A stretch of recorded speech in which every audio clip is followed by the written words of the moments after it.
Le top nous au cœur de l'action. Suivre les vents, cap sur l'horizon. Entre ciel, mer et flammes, toujours prêts. Les infos vives et l'histoire renaît. Des innovations qui défient la gravité. Des héros silencieux, des vies à sauver.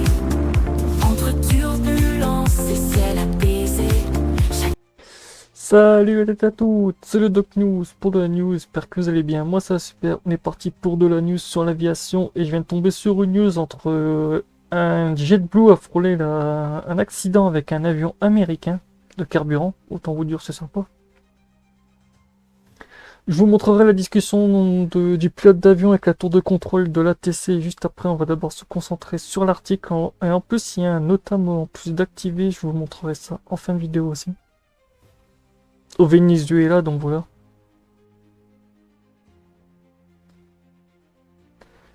On revient sur un accident aérien particulièrement sérieux, le vol JetBlue 1112 opéré par un Airbus A320 a frôlé la collision en plein ciel avec un avion militaire américain dans une zone déjà sensible et le ciel proche du Venezuela.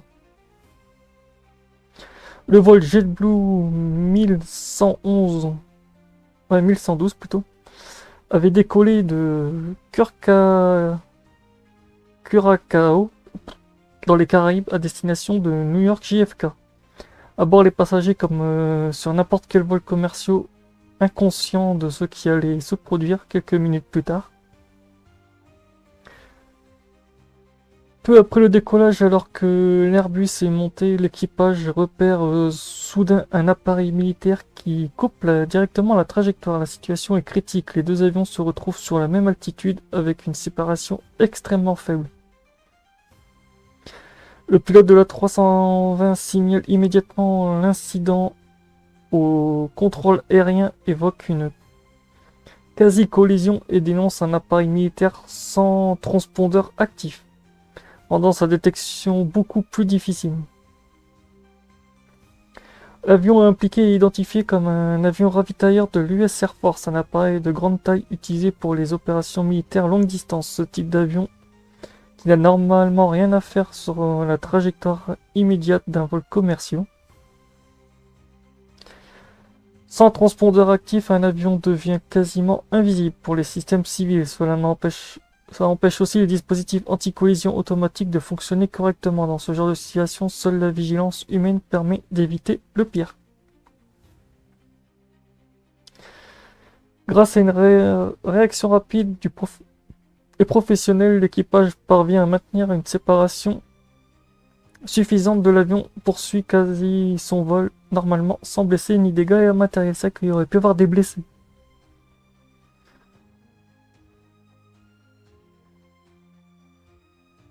Le ciel autour du Venezuela est considéré comme complexe et sensible, en raison de nombreuses opérations militaires et tensions régionales. Il y a un environnement qui augmente les risques pour l'aviation civile. Et oui, et moi je vais vous montrer aussi la discussion de l'ATC, comme ça je préparerai en même temps tout ce qui touche, parce que oui, il y a un NOTAM activé jusqu'en février dans la zone, pour les avions civils et tout. 1112. 1112, go ahead. Sir, we just had traffic pass directly in front of us, within 5 miles of us, maybe 2, 3 miles, but it was an air-to-air refueler from the United States Air Force, and he was JetBlue 1112. 1112, go ahead. Sir, we just had traffic pass directly in front of us, within 5 miles of us, maybe 2, 3 miles, but it was an air-to-air refueler from the United States Air Force, and he was at our altitude. We had to stop our climb. Confirm the traffic was at your altitude. They're heading off to the northeast right now. They passed directly in our flight path. We had to stop our climb. They are not painting. They don't have sounder turned on. It's outrageous.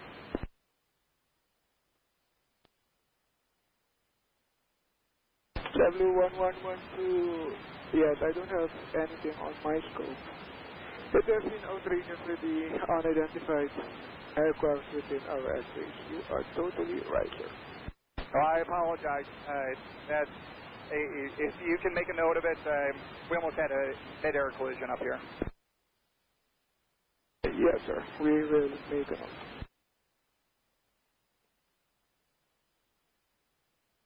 They're heading off into Venezuelan airspace, if that helps, but they're going off to the northeast. I'll give you some distance here from the VOR. They're at 340, just going happily along.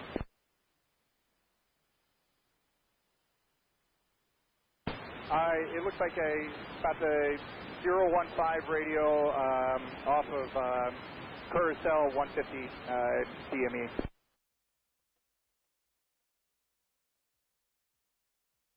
Zulu 1112, Q, sir.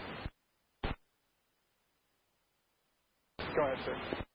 Just to confirm the traffic crossed in front of you at level 340, right?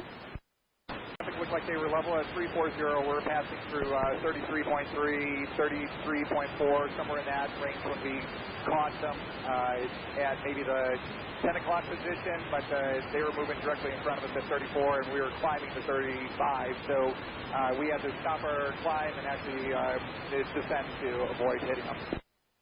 Correct. Just for me to make the annotation. We'll do a report on our end too, but they did not have the transponder turned on, so there's no way for you to have seen them. Yes, please make your report, so at least in that case you can get the authorities to be investigating that. Yep, sorry about this. Okay, sir, thank you. Ah bah, comme vous l'avez vu, ben, les pilotes ont été un peu choqués. Même moi, que j'aurais été pilote d'avion, si ça, j'aurais été choqué parce que ce type de conduite n'est pas très très légal au niveau civil. Vous dans un couloir de transit avec des avions civils, c'est vrai que c'est trop. C'est du propre. C'est du propre, j'ai envie de vous dire, tout est propre. C'est ultra propre. Attendez, j'essaie de retrouver mon NOTAM.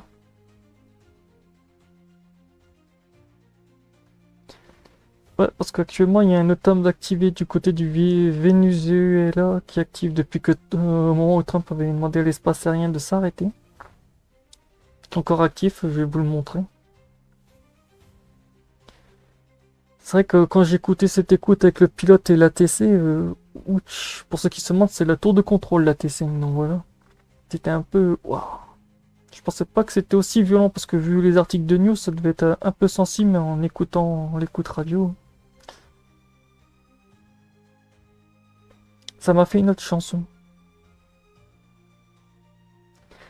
C'est vrai que pour les pilotes d'avion, ils ont dû avoir un petit coup de stress.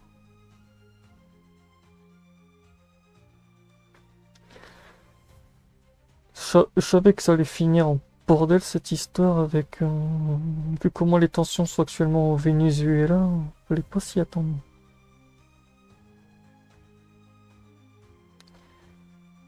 C'est bon, j'ai trouvé le NOTAM.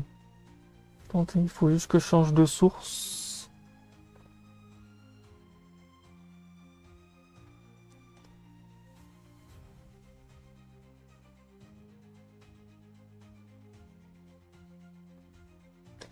Et c'est vrai que c'est du n'importe quoi.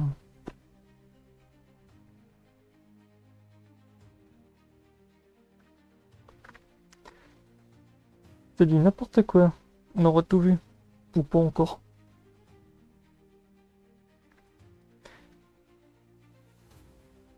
C'est bon, je vais vous montrer actuellement le NOTAM.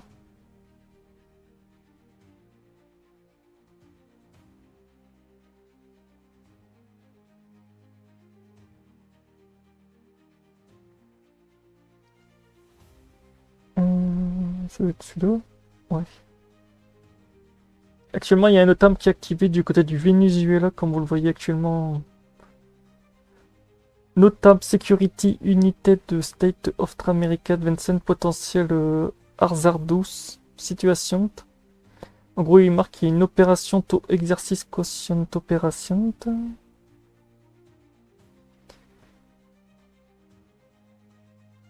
Et Et sur ce Notam, c'est marqué ici, ça commence le 21. Et ça va finir le 19 Ouais. Le 19 février à minuit. Actuellement, l'espace du Venezuela est sous Notam. En gros, c'est pour ça que... Et c'est vrai que c'est un peu... C'est le bordel.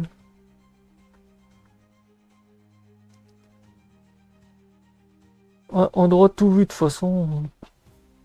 Courage aux pilotes de civils, mais c'est vrai qu'actuellement, avec ces conflits du côté du Venezuela, ça ne va pas arranger les choses.